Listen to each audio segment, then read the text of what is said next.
नमस्कार साथियों, एक बार पुनः आप सभी का स्वागत है आपके YouTube चैनल आपनो सिलेक्शन पॉइंट।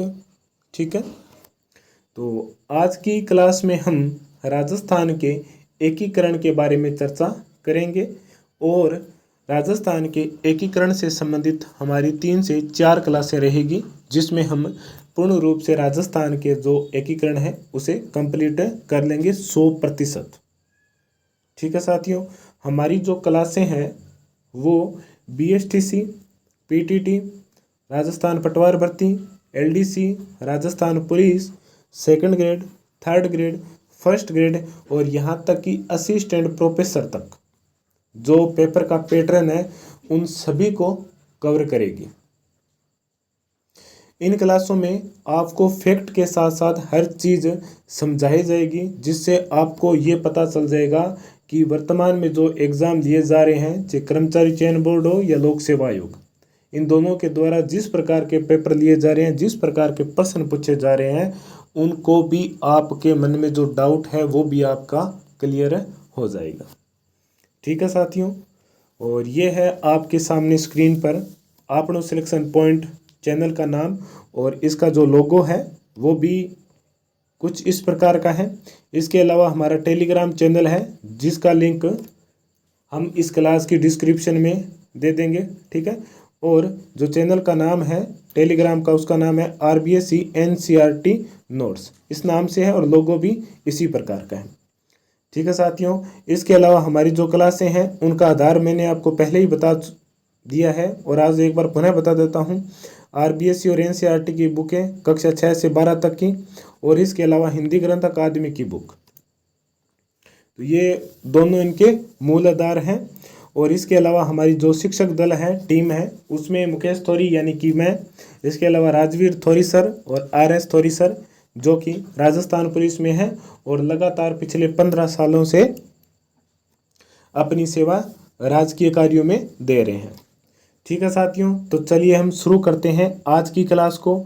और एक चीज़ और बता देता हूं कि खेद है कि थोड़ी क्लासें हमारी कंटिन्यू नहीं रह रही है, परंतु आगे से हमारी क्लासें लगातार रहेगी और से जल्द आपके एग्ज़ाम से पहले हम हमारे जो राजस्थान के कल्चर हैं और राजस्थान की हिस्ट्री की क्लासें हैं वो 100% कंप्लीट करवा देंगे, चाहे वो सेकंड ग्रेड के एग्ज़ाम के लिए हो या फर्स्ट ग्रेड के एग्ज़ाम के लिए हो। इसके अलावा LDC का जो एग्ज़ाम है उनके लिए भी जो जितने भी टॉपिक लगते हैं, सबसे पहले हम वही टॉपिक क्लियर करेंगे जो हमारे पाठ्यक्रम में आते हैं सेकंड ग्रेड या फर्स्ट ग्रेड के। ठीक है साथियों, तो चलिए शुरू करते हैं आज की क्लास को।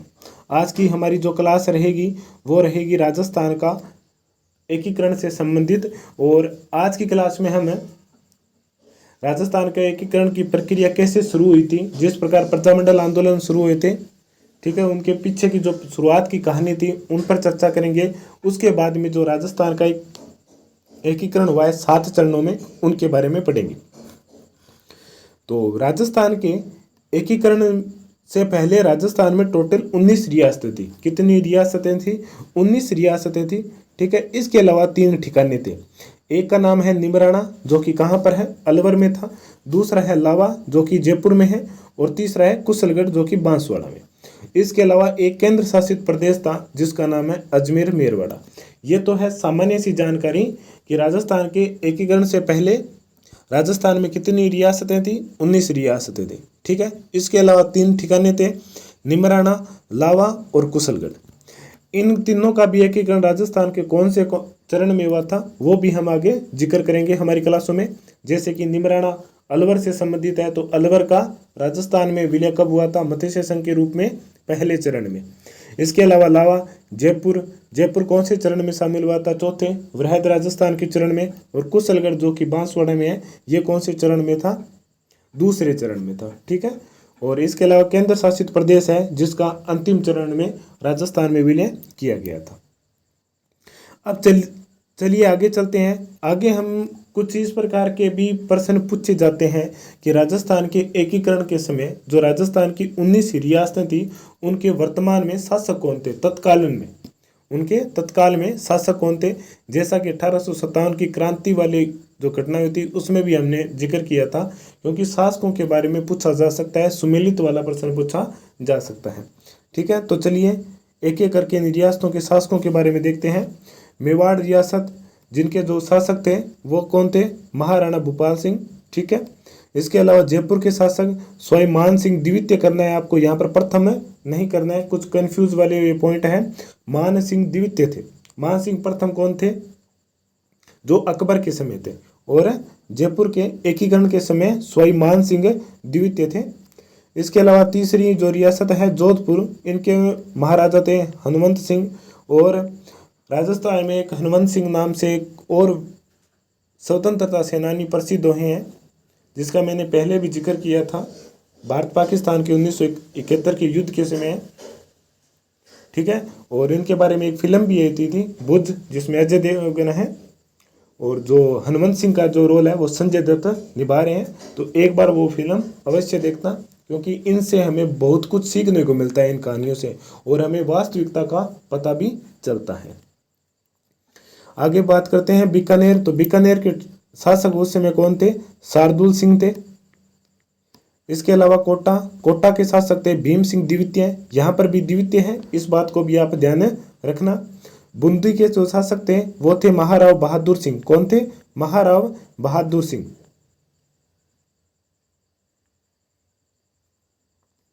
इसके अलावा अलवर के जो शासक थे वो कौन थे, महाराज तेज सिंह। इन सभी शासकों के नाम आपको याद होने चाहिए। जैसे इसका याद रखने का तरीका क्या है कि एक साथ में 19 शासकों के नाम याद नहीं होते, तो आप ऐसा करो ना, पेपर के एग्जाम के दिन बहुत है हमारे पास अभी तक, तो रोज का एक रियासत का एक शासक याद कर लो। ठीक है, एक तो इसमें देख लो एकीकरण वाले चरण में, और दूसरा एक 1857 की क्रांति हुई थी उसमें से एक इनके शासक नाम याद रख लो, और एक 1857 की क्रांति के समय। ये याद रखने का बेसिक तरीका है, इससे क्या हो, याद भी हो जाएगा बहुत बढ़िया तरीके से। एक बार पढ़ लिया, जैसे मेवाड़ का शासक महाराणा भूपाल सिंह था, तो आप पूरे दिन में जब भी आपको टाइम मिले तो उस चीज़ को रिवीजन कर लेना है। ठीक है, तो इससे आपको समय भी नहीं लगेगा और आपको अच्छी प्रकार से याद भी हो जाएगा।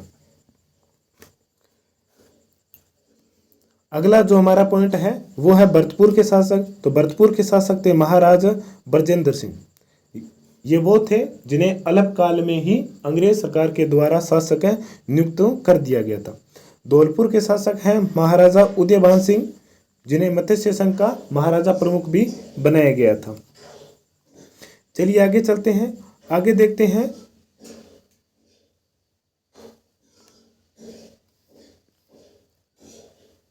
झालावाड़ के जो उस समय के शासक थे तत्कालीन, वो थे महाराजा हरिश्चंद्र। इसके अलावा डूंगरपुर के महाराज लक्ष्मण सिंह। बांसवाड़ा के जो शासक थे चंद्रवीर सिंह, ये वही व्यक्ति है जिन्होंने कहा था कि मैं राजस्थान के विलय पत्र पर साइन नहीं कर रहा हूँ, अपनी रियासत के अपने डेथ सर्टिफिकेट पर साइन कर रहा हूँ। ठीक है, ये बांसवाड़ा के शासक हैं, महारावल चंद्रवीर सिंह ने कहा था।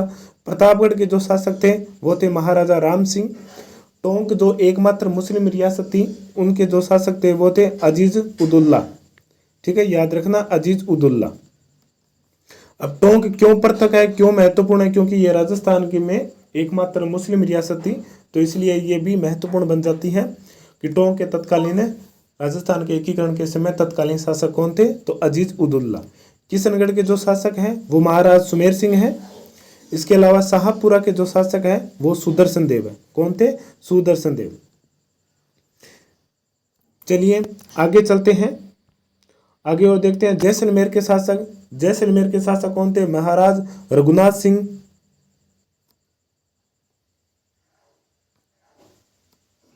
जैसलमेर के शासक थे महाराज रघुनाथ सिंह। इसके अलावा सिरोही के महाराज अभय सिंह, और करौली के जो शासक थे वो थे महाराज गणेश पाल। ठीक है साथियों, तो ये है हमारी जो राजस्थान की जो 19 रियासतें थी, उनके प्रमुख शासक जो आपको याद होने चाहिए। और ये रटने वाली बात है, इन्हें कुछ समझने वाला कुछ फैक्ट है नहीं इसमें, तो आपको ये चीज़ें रटनी ही है। कैसे भी रटो, सिंपल सा तरीका मैंने बता दिया आपको कि रोज़ 1 से 2 रियासत आप मन में उसे जैसे डाटा सेव करते हैं ना मोबाइल में, उसी प्रकार इन्हें मन में आप सेव करते जाओ। ठीक है, धीरे धीरे आपको 19 दिनों में हो सके आप 10 दिनों में ही आप इसे अच्छी प्रकार से याद कर सकते हो। जैसे मेवाड़ है, मेवाड़ के साथ साथ भोपाल सिंह थे, जोधपुर के हनुमंत सिंह थे, क्योंकि ये काफ़ी चर्चा में भी रहे थे।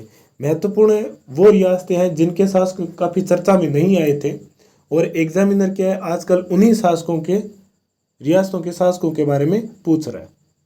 क्योंकि हमारा दिमाग कैसे चलता है कि हम इतना सोच लेते हैं कि जो चर्चित व्यक्ति है उनके बारे में पूछेंगे। ये आज से 5 से 6 साल पहले परीक्षा का पैटर्न था, अब चेंज हो गया है। अब मैंने आपको ये बहुत बार बताया है और आज भी बताता हूँ कि जिस पॉइंट पर आपको ये लगता है कि ये प्रश्न आपके एग्जाम में नहीं आएगा, तो वहीं पर आप ये सोच लेना कि ये प्रश्न 100 में से 100% आएगा। क्योंकि जहाँ पर हम सोचना बंद करते हैं, पेपर बनाने वाले वहीं से शुरुआत करते हैं। इस बात का आप विशेष रूप से ध्यान रखना है। चलिए, राजस्थान के एकीकरण को शुरू होने से पहले राजस्थान के कुछ रियासतों के शासक थे, उन्होंने भी एकीकरण की प्रक्रिया को पूर्ण करने के लिए प्रयास किए थे, अलग अलग संघ बने थे। उनके बारे में चर्चा करते हैं। सबसे पहले मेवाड़ के शासक भोपाल सिंह के द्वारा एक संघ बनाया गया था, उसके बारे में चर्चा करते हैं। मेवाड़ के महाराणा कौन थे? भोपाल सिंह। याद रखना, मेवाड़ के तत्कालीन शासक कौन थे? महाराणा भोपाल सिंह ने 25 और 26 जून 1946 को राजस्थान, गुजरात और मालवा के शासकों का एक सम्मेलन कहाँ पर बुलाया था? उदयपुर में बुलाया था। कहाँ पर बुलाया था? उदयपुर में एक सम्मेलन बुलाया गया था। कब? 25 और 26 जून को 1946 को। किस शासक ने? उदयपुर के शासक है महाराणा भोपाल सिंह ने। इस सम्मेलन में जो जितने शासक उपस्थित हुए थे उनकी संख्या थी 22। कितने राज्य शासक उपस्थित हुए थे? 22 शासक। ठीक है, यह भी पॉइंट महत्वपूर्ण है। 22 राजा इस सम्मेलन में उपस्थित हुए थे, तथा महाराणा ने इस सम्मेलन में सभी शासकों से एक अपील की थी कि हम सब मिलकर के एक राजस्थान यूनियन का निर्माण करेंगे ताकि वह भावी भारतीय संघ की एक सुदृढ़ इकाई बन सके। कि जैसे ही एकीकरण की बात शुरू हुई तो विभिन्न रियासतों के शासक थे ना, जो शक्तिशाली रियासतें थी, तो उनके शासकों ने क्या किया कि हम अपनी आस पड़ोस की जो जितनी भी रियासतें हैं उनको हम अपने पक्ष में ले लेंगे, उनका एकीकरण कर लेंगे, और भविष्य में भी जब भी ऐसा लगेगा कि इन्हें भारतीय संघ का एक अंग बनाना है, तब हम उन सभी रियासतों के साथ, चाहे वो 10 है, चाहे 15 है, चाहे 4 है, उन सभी के साथ हम भारत के संघ में शामिल हो जाएंगे। इससे भारत की एकता और अखंडता सुदृढ़ रूप से बनी रहेगी। ठीक है, तो इसके लिए प्रत्येक शासकों ने अलग अलग प्रयास किया था। चलिए आगे चलते हैं। जो मेवाड़ के शासक भोपाल सिंह ने जिस संघ का नाम बनाया था, जिस संघ को, उसका नाम था राजस्थान यूनियन। क्या नाम था? राजस्थान यूनियन। ठीक है, इस बात का भी आप विशेष रूप से ध्यान रखना, उसका नाम राजस्थान यूनियन था। आगे चलते हैं। मेवाड़ महाराणा को अपने प्रस्तावों को अमली जामा पहनाने की धुन चढ़ी हुई थी, क्योंकि मेवाड़ का शासक ये चाहता था कि उन जो मालवा, गुजरात और वागड़ की जो रियासतें थी छोटी मोटी, उन रियासतों में सबसे जो शक्तिशाली था वो मेवाड़ थी। तो उन्हें ऐसा था कि सभी के जो रियासतें थी छोटी मोटी, वे मेवाड़ की ध्वज के तले एकत्रित हो जाएगी, और जैसे ही हमें भारत सरकार से इस प्रकार का कोई आदेश मिलेगा कि हम सबको भारतीय संघ में शामिल होना है, तो मैं उन सबको लेकर के एक साथ भारतीय संघ में शामिल हो जाऊंगा। ये उनकी सोच थी, परंतु हकीकत कुछ हो रही थी, परंतु ऐसा वास्तविक रूप में हुआ नहीं था। ये सिर्फ कागजों में ही बनकर रह गया था। महाराणा ने प्रसिद्ध संविधान वेता के मुंशी को अपना संवैधानिक सलाहकार भी नियुक्त कर दिया था कि हम पहले राजस्थान यूनियन बनाएंगे, सभी रियासतों को एकत्रित करेंगे, बाद में हम अपनी इन रियासतों के लिए एक संविधान बनाएंगे, कानूनी विधि संहिता बनाएंगे। ठीक है, इसके लिए महाराणा ने किसे अपना संवैधानिक सलाहकार नियुक्त किया था? के मुंशी, यानी कि कन्हैयालाल मुंशी को अपना संवैधानिक सलाहकार नियुक्त भी कर लिया था। आगे चलते हैं। मुंशी की सलाह पर ही महाराणा ने इन शासकों का एक सम्मेलन पुनः बुलाया था। वो कब बुलाया गया था? 23 मई 1947 को कहाँ पर बुलाया गया था? उदयपुर में भी बुलाया गया था। पहला 25-26 जून 1946 को, और ठीक इसके 11 महीने के बाद में 23 मई 1947 को उदयपुर में पुनः मालवा, गुजरात और वागड़ के शासकों का एक सम्मेलन बुलाया गया था। महाराजा ने राजाओं को चेतावनी देते हुए कहा था कि हम लोगों ने मिलकर, महाराजा ने राजाओं को चेतावनी दी थी कि यदि हम लोगों ने मिलकर अपनी रियासतों का यूनियन नहीं बनाई तो सभी रियासतें जो प्रांतों के समक्ष नहीं है निश्चय रूप से समाप्त हो जाएगी। प्रांतों के रूप में यानी कि जो रियासतें छोटी छोटी रियासतें हैं, अगर उन सभी को मिला करके हमने अगर संघ नहीं मिलाया गया तो सरकार अपनी नीतियों के माध्यम से उन्हें पूर्ण रूप से समाप्त कर देगी और वहां पर जो राजतंत्र है उनको भी समाप्त कर देगी। परंतु अगर हमने एक संघ बना लिया तो सभी शासक हमारे पक्ष में रहेंगे और हम अपनी मांग सरकार के समक्ष रख सकेंगे। ये इनकी सोच थी मेवाड़ के शासक महाराणा भूपाल सिंह की।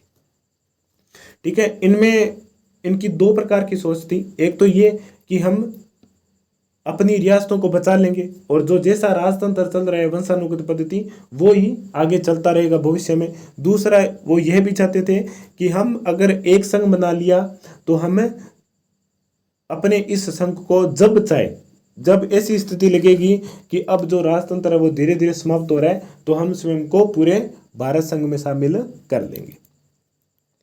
ठीक है, चलिए आगे चलते हैं। परंतु अंतिम रूप से इसका कोई भी लाभकारी परिणाम नहीं निकला था। ठीक है, तो मेवाड़ के महाराणा भोपाल सिंह ने एक प्रयास किया था कि हम राजस्थान, मालवा और गुजरात की जो छोटी मोटी रियासतें हैं इन सभी को मिला करके एक राजस्थान यूनियन बनेंगे। इसके लिए 25 और 26 जून 1946 को एक सम्मेलन भी बुलाया गया था उदयपुर में, जिसमें कहा था कि हम सभी जो रियासतें हैं वो मिलकर अपना एक संघ बनेगी और आवश्यकता पड़ने पर हम उसे भारत संघ में शामिल कर लेंगे। ठीक है, इसके लिए उन्होंने एक संवैधानिक सलाहकार भी नियुक्त किया था, कन्हैयालाल मुंशी को। परंतु आगे जाके ये योजना थी, ये सिर्फ कागजों में और विचारों में ही बनकर रह गई थी, धरातल पर ये सामने उभर कर नहीं आई थी। क्योंकि रियासतों के जो शासक थे वो ये चाहते थे कि हम अपने आप को स्वतंत्र रखें और पृथक रखें। ठीक है, चलिए ऐसा ही प्रयास आगे जयपुर के शासक कौन थे? मान सिंह द्वितीय के समय किया गया था, उनके बारे में देखते हैं। जयपुर के महाराज मान सिंह द्वितीय की स्वीकृति से वहां के जो दीवान थे, दीवान सर यानी कि प्रधानमंत्री वीटी कृष्णाचारी ने भी प्रदेश के शासकों और प्रतिनिधियों का एक सम्मेलन बुलाया था। ठीक है, जो राजस्थान के जयपुर के आसपास की जो छोटी मोटी रियासतें थी और जयपुर के जो स्वयं के जो प्रशासनिक अधिकारी थे, इन सभी का मिलकर के एक सम्मेलन बुलाया गया था। किसके द्वारा? दीवान सर वीटी कृष्णाचारी के द्वारा। इस सम्मेलन में यह प्रस्ताव भी रखा गया था कि प्रदेश की रियासतों का एक ऐसा संघ बनाया जाएगा जिसमें हाई कोर्ट, उच्च शिक्षा, पुलिस इत्यादि विषय को हम संघ सूची में शामिल कर लेंगे और शेष विषय इकाइयों के पास छोड़ दिए जाएंगे। ठीक है, ये जयपुर के जो शासक मान सिंह के जो दीवान थे सर वीटी कृष्णाचारी का प्रयास था कि हम जो बड़े बड़े मुद्दे हैं, बड़े बड़े विषय जैसे हाईकोर्ट से, न्याय से संबंधित है, शिक्षा से संबंधित है, कानूनी व्यवस्था से संबंधित है, इन सभी मुद्दों को हम किस में शामिल करेंगे? संघ सूची में। और जो छोटे मोटे अन्य जो मुद्दे बच गए हैं जैसे वन से संबंधित हो गया, कृषि से, भूभाग से संबंधित, संपत्ति से संबंधित, इन सभी विषयों को हम किस में शामिल करेंगे? प्रत्येक इकाइयों पर अपने आप में स्वतंत्र छोड़ दिया जाएगा। परंतु वास्तविक रूप में भी यह प्रयास भी क्या रहा था? विफल रहा था। सम्मेलन में यह भी कहा गया था कि जो रियासतें पृथक अस्तित्व रखने की क्षमता नहीं रखती है वे पड़ोस की बड़ी रियासतों में भी मिल जाए। परंतु सम्मेलन बिना किसी निर्णय पर पहुंचने ही समाप्त हो गया था। ठीक है, तो इस प्रकार जयपुर के शासक के द्वारा जो एकीकरण का जो प्रयास किया गया था, संघ बनाने का प्रयास किया गया था, वो भी विफल हो गया था। सर वीटी कृष्णाचारी के द्वारा प्रयास किया गया था कि हम जो हमारे आसपास की जो छोटी मोटी रियासतें हैं उनको लेकर के हम एक ऐसा संघ बनाएंगे। और उस संघ की जो विशेषता ये थी कि इसमें न्याय से संबंधित, कानून से संबंधित और शिक्षा से संबंधित जो बड़े मुद्दे हैं उनको संघ को सौंप दिए जाएंगे, जैसे कि केंद्रीय सरकार भारत को सौंप दिए जाएंगे और बाकी जो छोटे मोटे विषय है वो हम अपने प्रांतों के पास, इकाइयों के पास सुरक्षित रख लेंगे, परंतु उसमें भी उनका प्रयास था वो भी विफल रहा था। ठीक है, इसके अलावा राजस्थान के कुछ और शासक थे जिन्होंने भी एकीकरण के लिए प्रयास किया था। वो कौन कौन से थे उनके बारे में भी देख लेते हैं। जैसे कोटा के महाराव भीम सिंह द्वितीय है, इस बात का आप ध्यान रखना क्योंकि मैं इसके बारे में शुरुआत में बता चुका हूँ। आपको याद रखना है कि द्वितीय है था या प्रथम था। तो कोटा के महाराव भीम सिंह ने भी कोटा, बूंदी और झालावाड़ इन तीनों रियासतों को मिला करके एक संयुक्त राज्य बनाने का प्रयास किया था। ठीक है, इसके अलावा डूंगरपुर के महारावल लक्ष्मण सिंह ने भी डूंगरपुर, बांसवाड़ा और कुशलगढ़ तथा प्रतापगढ़ को मिलाकर के एक संघ बनाने का प्रयास किया था जिसका नाम था वागड़ संघ। ठीक है, इसका नाम था वागड़ संघ, याद रखना वागड़ संघ। और जो कोटा के शासक के द्वारा प्रयास किया गया था उसका नाम था हाड़ौती संघ। हाड़ौती संघ और वागड़ संघ। हाड़ौती संघ बनाने का प्रयास किया गया था महाराव भीम सिंह के द्वारा किन किन रियासतों को मिलाकर के, कोटा, बूंदी और झालावाड़ को। और जो वागड़ संघ था वो डूंगरपुर के महाराव लक्ष्मण सिंह का प्रयास था, डूंगरपुर, बांसवाड़ा, प्रतापगढ़ और कुशलगढ़ रियासतों को शामिल करके। परंतु यहाँ पर भी उन्हें कोई किसी भी प्रकार की सफलता नहीं मिली थी क्योंकि कोई भी शासक ये नहीं चाहता था कि वो किसी अन्य रियासतों के शासकों के खुद को उनके अधीन रखें। वो सभी अपने अपने आप में स्वतंत्र और पृथक रूप से शासन करना चाहते थे और वंशानुगत पद्धति को चलाया रखना चाहते थे। चलिए आगे चलते हैं। और इस प्रकार के जो संघ बनाए गए थे रियासतों के द्वारा, ये क्यों बनाए जाते थे? एक तो इसमें जो बड़ी रियासतें थी वो अपनी सुरक्षा पहले ही सुनिश्चित करना चाहती थी। वो चाहती थी कि हमारी जो ये राजतंत्र या वंशानुगत जो पद्धति है वो वैसी की वैसी ही बनी रहे, क्योंकि अगर हम अकेले रूप से विरोध करेंगे तो सरकार के द्वारा उन्हें दबा दिया जाएगा, परंतु अगर 6 से 7 रियासतें मिलकर के विरोध करेंगे तो सरकार को उन्हें दबाने में बहुत बड़ी मुश्किलों का सामना करना पड़ेगा। तो ये उनका प्रयास था, परंतु ये प्रयास पूर्ण रूप से विफल रहा था। चलिए आगे चलते हैं। आगे देखते हैं कि भारत सरकार के द्वारा रियासतों के एकीकरण करने के लिए एक विभाग की स्थापना की गई थी जिसका नाम था रियासती विभाग। भारत सरकार के द्वारा रियासतों के एकीकरण हेतु 5 जुलाई 1947 को एक रियासती विभाग की स्थापना की गई थी। कब की गई थी? 5 जुलाई 1947 को। इस विभाग का जो अध्यक्ष था वो थे सरदार वल्लभ भाई पटेल, लोहा पुरुष के नाम से जाना जाता है। और इनका जो सचिव था वो किसे बनाया गया था? वीपी मेनन को बनाया गया था। भारत सरकार के द्वारा राजस्थान की जो रियासतें थी उनके एकीकरण हेतु 5 जुलाई 1947 को, ये जो सन है, ये तारीख है, ये बेहद महत्वपूर्ण है क्योंकि आजकल एग्जामिनर क्या करता है, पहले सनों पर चलता था, अब क्या करता है वो तारीखों पर आ गया। क्योंकि ये चीज़ें निश्चित है और इन्हें इन घटनाओं को घटे हुए भी ज़्यादा समय नहीं हुआ है तो वो पर्टिकुलर तारीख देने लगे। तो इन तारीखों को भी आप याद रखना क्योंकि ये प्रश्न हमें बहुत इजी लगते हैं, परंतु जैसे ही हम इनसे मिलते जुलते ऑप्शन देखते हैं, जैसे 5 जून दे दिया या 15 जुलाई दे दिया या 15 जून दे दिया, तब हम थोड़ा सा उसमें कन्फ्यूज हो जाते हैं। आपको याद रखना है 5 जुलाई 1947 को रियासती विभाग की स्थापना की गई थी। अध्यक्ष थे सरदार वल्लभ भाई पटेल और सचिव थे वीपी मेनन। जैसा कि मैंने आपको बताया था कि सबसे आसान पेपर कौन से होते हैं, ये जो बीएसटीसी पीटीटी वाले आसान ही होते हैं जिस हिसाब से हम तैयारी करते हैं। जो नए बच्चे हैं उनके लिए तो वो बहुत बड़ी चीज़ है, परंतु जो 2 से 3 साल से अगर लगातार तैयारी में है उनके लिए ये चीज़ें इतनी कठिन नहीं लगती है। तो आसान से आसान चीज़ लेकर के और कठिन से कठिन चीज़ तक सभी चीज़ों को हमने कवर किया। ठीक है, चलिए आगे चलते हैं। इसके अलावा हम अगले पॉइंट पर बात करते हैं कि रियासती विभाग ने निर्णय लिया था कि स्वतंत्र भारत में वे ही रियासतें अपना पृथक अस्तित्व रख सकती है जिनकी आय, यहाँ पर थोड़ा सा सुधार कर लेना, जिनकी आय 1 करोड़ रुपये वार्षिक और जनसंख्या कितनी हो 10 लाख या उससे भी अधिक हो। कि रियासती विभाग ने कुछ नियम निकाले थे जिसमें क्या था कि पृथक रियासतें कौन सी रहेगी, तो उनके लिए क्या था कि जिन रियासतों की जो वार्षिक आय 1 करोड़ रुपये है वो पृथक रहेगी। इसके अलावा 1 करोड़ रुपये होने के साथ साथ उनके क्या होने चाहिए, 10 लाख से अधिक जनसंख्या होनी भी निश्चित है। तो राजस्थान में ऐसी 4 रियासतें थी जो इस नियम को या इस शर्त को फॉलो कर रही थी। ठीक है, वो कौन कौन सी थी? जयपुर, जोधपुर तथा उदयपुर एवं बीकानेर। ये वो 4 रियासतें थी जो इस नियम को फॉलो कर रही थी, इस मानदंड को, कि उनकी जनसंख्या थी 10 लाख से अधिक और उनकी वार्षिक आमदनी थी वो 1 करोड़ रुपये थी। राजस्थान में केवल 4 रियासतें जयपुर, जोधपुर, उदयपुर और बीकानेर ही थी जो अपना पृथक रूप से अस्तित्व बनाए रखने की योग्यता रखती थी। ठीक है, इस बात का भी आप ध्यान रखना कि राजस्थान की वह कौन सी 4 रियासतें थी जिन्होंने रियासती विभाग के द्वारा बनाए गए नियमों को, जो नियम या जो मानदंड बनाए थे वो फॉलो कर रही थी या उन पर लागू हो रहे थे। तो राजस्थान की ऐसी 4 रियासतें थी। कौन कौन सी? जयपुर, जोधपुर, बीकानेर और उदयपुर।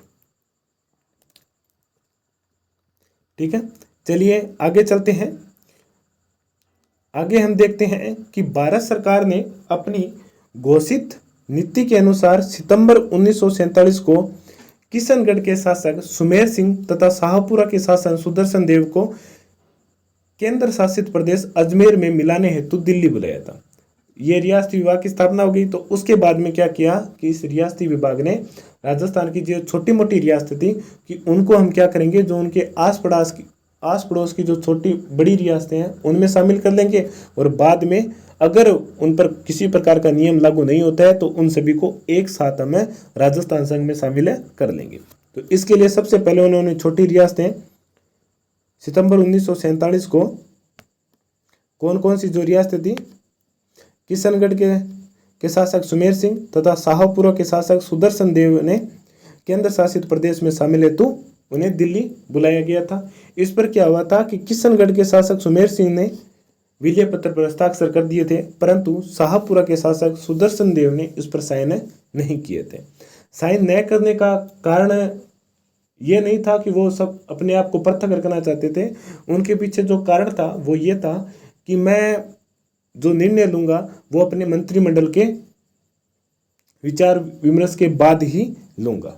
हमें कोई भी ऐसी आपत्ति नहीं है कि हमें खुद को स्वतंत्र रखना है, भारतीय संघ में या राजस्थान संघ में शामिल नहीं होना है, ऐसी हमारी कोई भी विचारधारा नहीं है। हाँ, अगर हमारे मंत्रिमंडल और हमारी जनता अगर इस मत को सहमति देती है तो हम प्रसन्नता के साथ राजस्थान संघ में शामिल हो जाएंगे।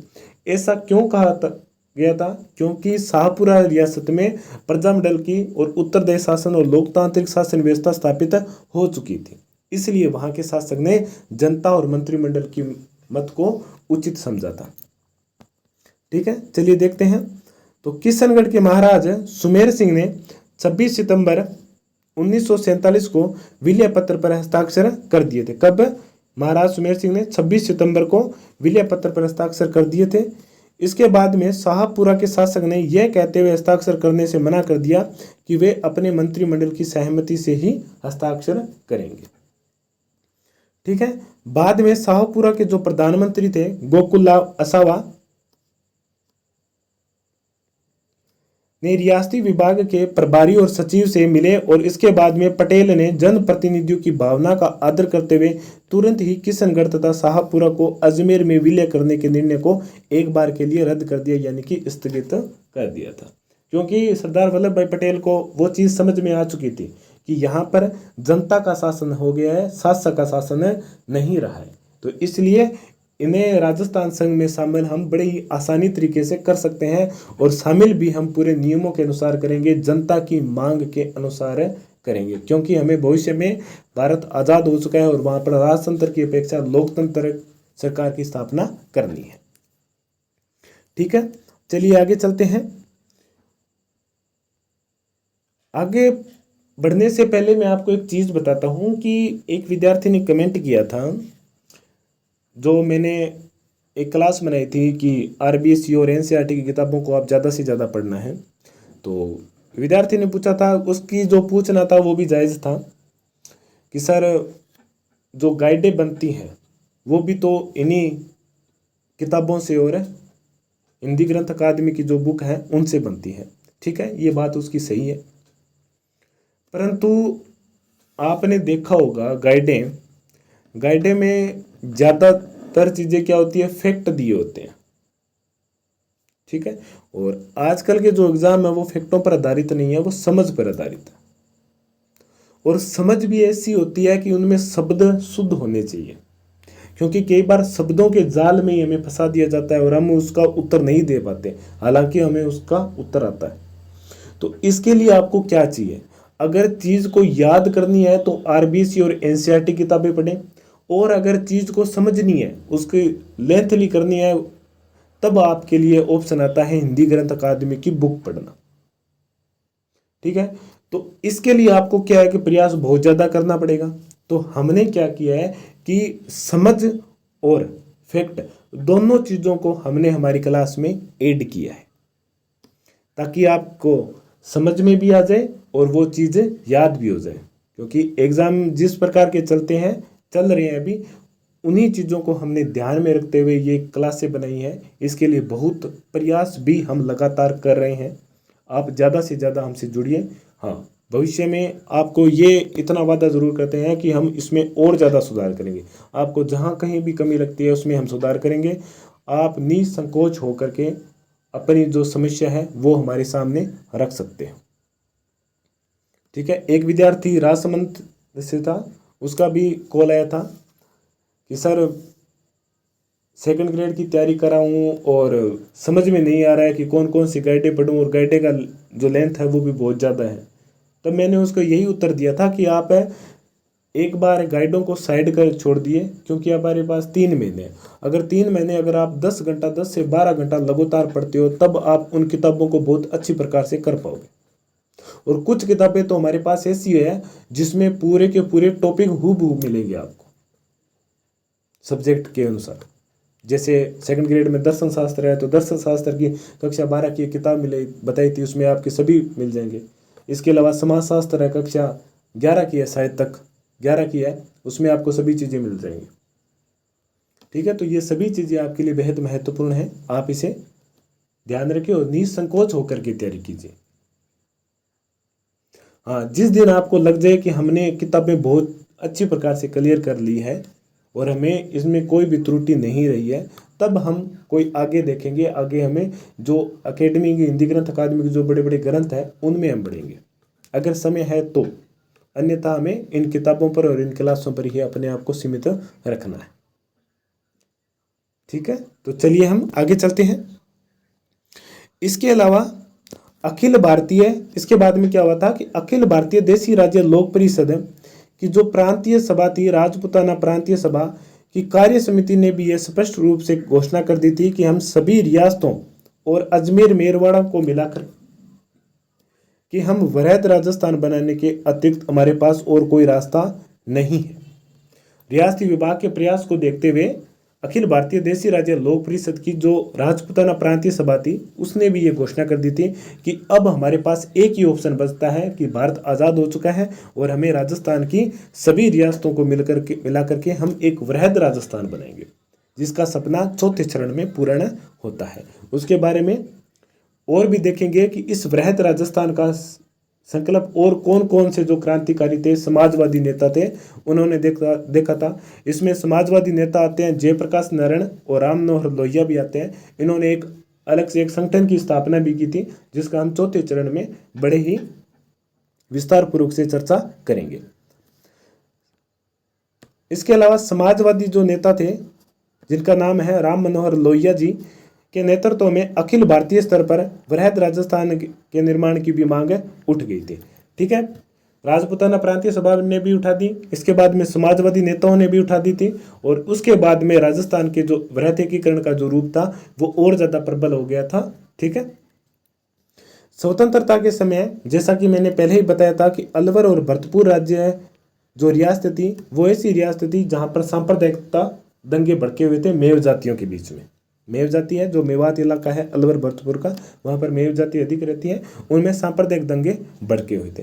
तब उन्होंने क्या किया, राजस्थान सरकार और भारतीय सरकार ने क्या किया कि यहाँ के जो शासन व्यवस्था थी उन्हें अपने हाथों में ले ली थी। इससे रियासती विभाग ने अलवर राज्य का प्रशासन अपने हाथ में ले लिया था और इसी प्रकार भरतपुर में भी अपने प्रशासक नियुक्त कर दिए थे। याद रखना कि भारत की स्वतंत्रता के समय राजस्थान की वे कौन सी दो रियासतें थी जहां पर सांप्रदायिकता दंगे भड़के हुए थे, तो वो थी अलवर और भरतपुर। ठीक है, इस बात को आप विशेष रूप से ध्यान रखना। तो ये हमारी मोटी मोटी बात हो गई है कि राजस्थान का एकीकरण की जो शुरुआत हुई थी वो किस रूप में हुई थी। अब हम राजस्थान के एकीकरण के प्रथम चरण के बारे में बड़े ही विस्तार से पढ़ेंगे। ठीक है, तो पहले चरण का नाम है मत्स्य संघ। ठीक है, जिसका उद्घाटन हुआ था 18 मार्च 1948 को। अब इसका नाम मत्स्य संघ क्यों रखा गया था? क्योंकि महाभारत काल में यह क्षेत्र मत्स्य जनपद के नाम से जाना जाता था। ठीक है, इसलिए इसका नाम मत्स्य संघ रखा गया था।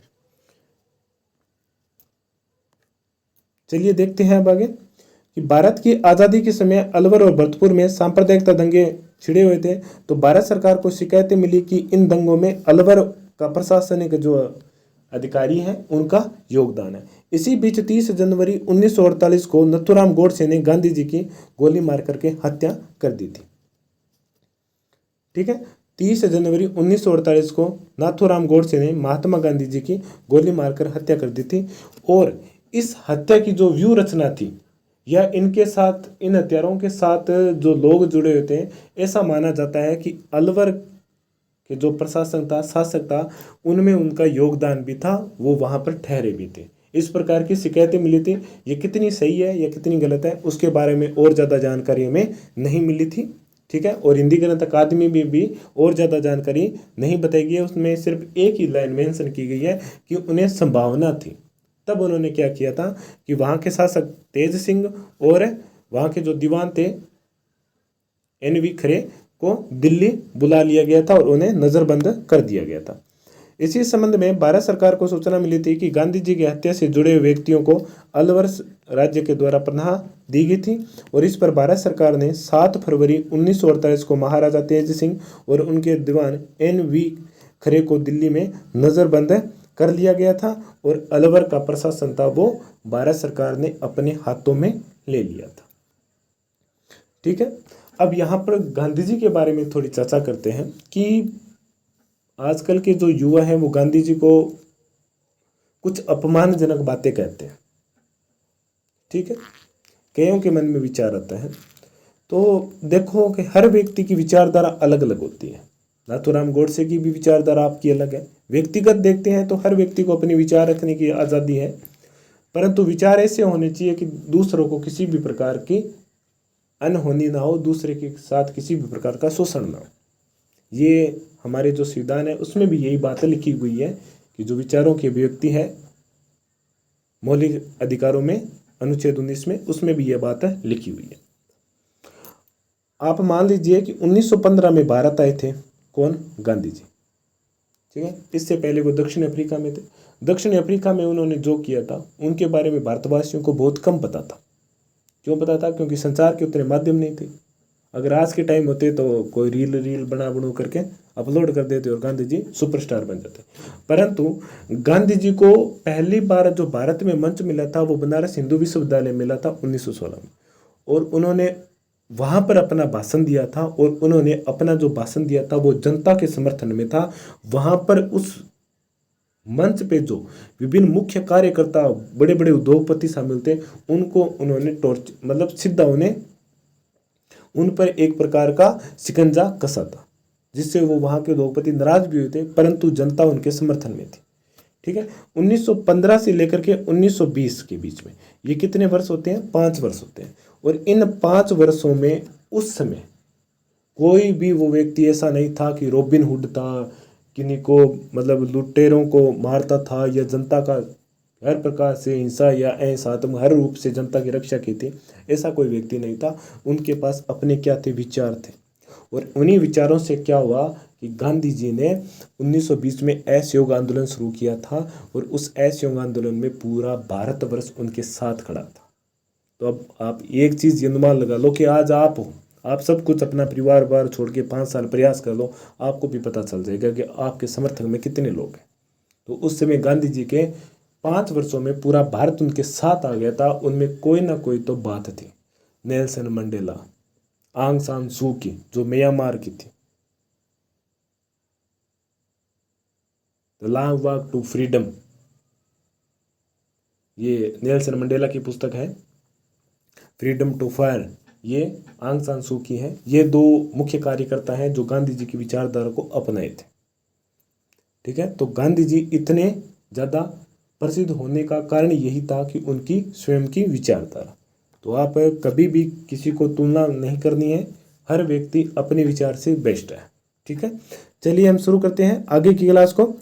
कि भरतपुर में भी सांप्रदायिक दंगे भड़कने पर वहां के प्रशासन को भी भारत सरकार ने अपने हाथों में ले लिया था।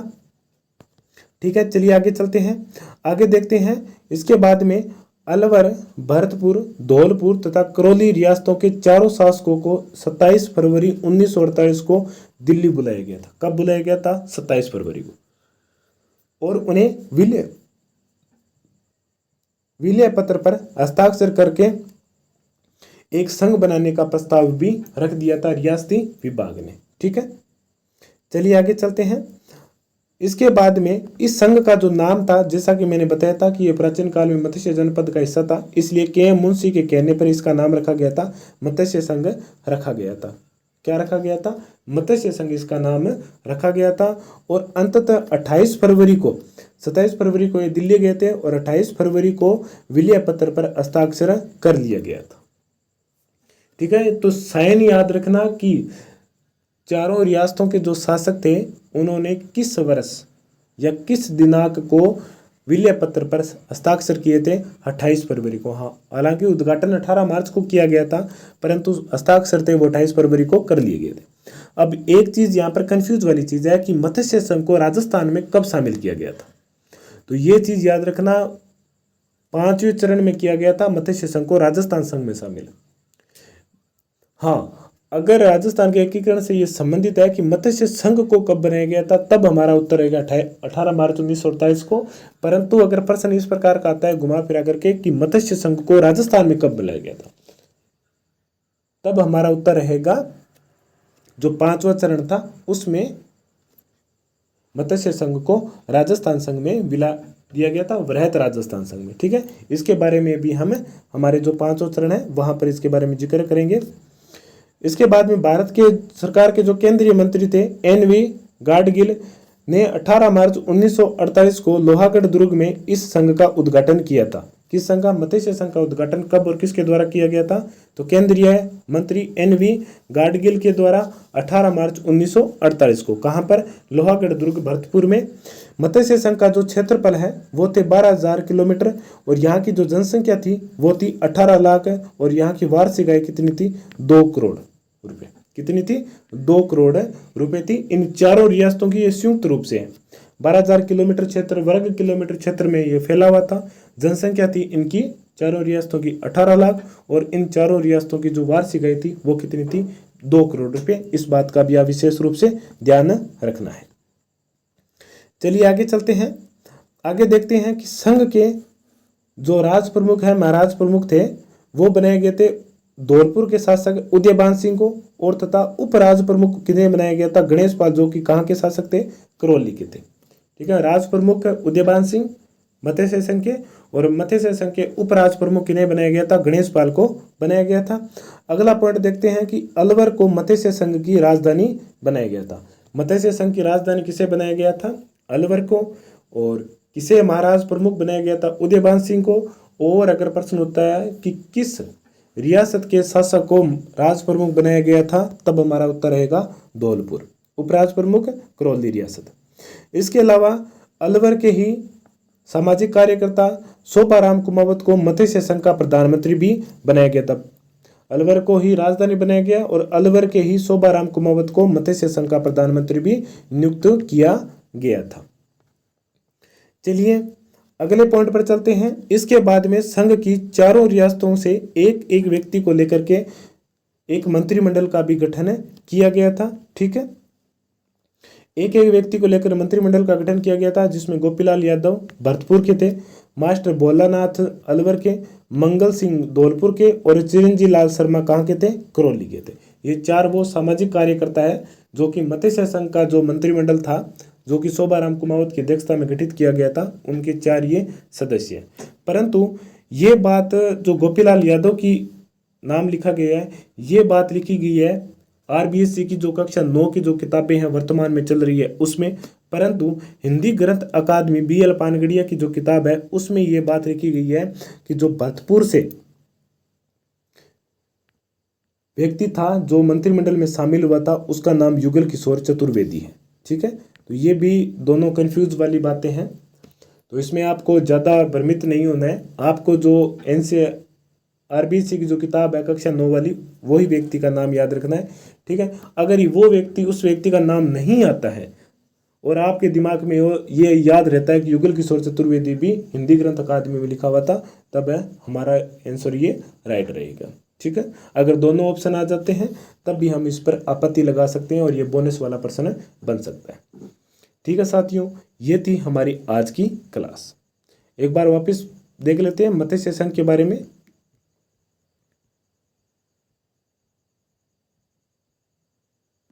मत्स्य संघ आज़ादी के समय अलवर और भरतपुर में सांप्रदायिकता दंगे भड़के हुए थे, तो भारत सरकार ने इनके प्रशासन को अपने हाथों में ले लिया। 30 जनवरी 1948 को नथुराम गोडसे ने महात्मा गांधी की हत्या की थी और भारत सरकार को ये सूचना मिली थी कि गांधी जी के हत्यारे को अलवर में पनाह दी गई थी। इसके बाद में 7 फरवरी 1948 को तेज सिंह जो कि अलवर के शासक थे और दीवान NB खरे को दिल्ली में नज़रबंद कर लिया गया था। और इसी प्रकार भरतपुर में भी सांप्रदायिकता दंगे भड़के हुए थे, तो उन्होंने वहाँ का प्रशासक भी अपने हाथों में ले लिया था। इसके बाद में चारों रियासतें अलवर, भरतपुर, धौलपुर और करौली को, इन रियासतों के शासकों को 27 फरवरी दिल्ली बुलाया गया था। KM मुंशी के अनुशंसा पर इन संघ का नाम मत्स्य संघ रखा गया था और 28 फरवरी को विलय पत्र पर इन सभी शासकों ने हस्ताक्षर कर दिया था। इसके बाद में केंद्रीय मंत्री NV गाडगिल ने 18 मार्च 1948 को लोहागढ़ दुर्ग में इस संघ का उद्घाटन किया था। मत्स्य संघ का जो क्षेत्रफल था वो था 12,000 किलोमीटर, जनसंख्या 18 लाख और वार्षिक आय थी इन चारों रियासतों की संयुक्त रूप से 2 करोड़ रुपये। इसके अलावा इस संघ का जो राज प्रमुख था वो बनाया गया था महाराज उदयभान सिंह को धौलपुर के, और उपराज प्रमुख बनाया गया था गणेश पाल जो कहाँ के थे, करौली के थे। अलवर को मत्स्य संघ की राजधानी बनाएगी और अलवर के शोभाराम कुमावत को मत्स्य संघ का प्रधानमंत्री भी बनाया गया था। और शोभाराम कुमावत के नेतृत्व में ही एक मंत्रिमंडल गठित किया गया था जिसमें सदस्य थे गोपीलाल यादव भरतपुर के, मास्टर भोलानाथ अलवर के, मंगल सिंह धौलपुर के और चिरंजी लाल शर्मा करौली के। इन चारों व्यक्तियों के नाम आप विशेष रूप से याद रखना क्योंकि इनके बारे में आज तक बहुत कम प्रश्न पूछे गए हैं। ठीक है, इसके अलावा अलवर जो मत्स्य संघ था उसमें एक केंद्र शासित प्रदेश भी था, केंद्र शासित नहीं, एक ठिकाना शामिल था, जैसा कि मैंने आपको शुरू में ही बता दिया था, निमराना। ठीक है, तो निमराना भी इसी मत्स्य संघ में शामिल था क्योंकि ये अलवर के निकट के अधीन ठिकाना था, तो अलवर के साथ ये भी मत्स्य संघ में शामिल हो गया था। ठीक है साथियों, ये थी हमारी आज की क्लास। आज की क्लास कैसी लगी कमेंट बॉक्स में कमेंट करके ज़रूर बताना और क्या सुधार करना है वो भी बताना। ठीक है, अगली जो हमारी क्लास रहेगी उसमें हम राजस्थान के एकीकरण के जो अन्य चरण हैं उन पर भी चर्चा करेंगे। ठीक है साथियों, और हमारे YouTube चैनल आपनो सिलेक्शन पॉइंट को ज़्यादा से ज़्यादा सब्सक्राइब कीजिए और बेल आइकन को भी प्रेस कीजिए और अपने साथियों को भी ज़्यादा से ज़्यादा शेयर कीजिए। ये क्लासें आपके लिए बेहद महत्वपूर्ण है, ये क्लासें आपके लिए निःशुल्क है, विद्यार्थियों का हित ही हमारा मुख्य ध्येय है। ठीक है, आपको बस सच्ची मेहनत करनी है, बाकी हम आपके साथ हैं। जब भी आपको किसी भी प्रकार की समस्या हो तब आप हमसे किसी से कांटेक्ट कर सकते हैं। प्रतियोगी परीक्षा की अच्छी तैयारी के लिए मूल किताबों पर आधारित हमारी क्लासें हैं। ठीक है, और हमारे कांटेक्ट नंबर भी दिए हुए हैं 7619761567, जहां पर आप किसी भी प्रकार की अगर समस्या है तब आप हमसे संपर्क कर सकते हैं। जय हिंद, जय भारत।